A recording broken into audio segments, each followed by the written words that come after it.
Hello everyone, Assalamu Walaikum. How are you all? I hope you are well. Welcome back to my channel in this new video. Today's video, how to create bottom border in Google Sheets. So let's started.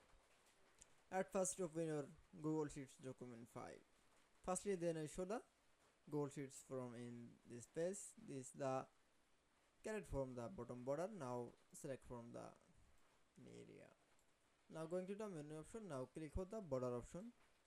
Then click for the bottom border option. That's it.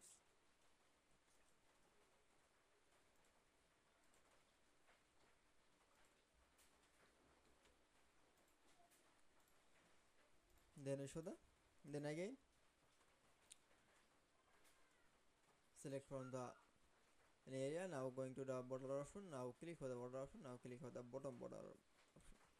That's it. Then I show the carrot bottom border in Google Sheets. I hope you enjoyed the video. Please like, comment, share and subscribe my channel. Thanks for watching.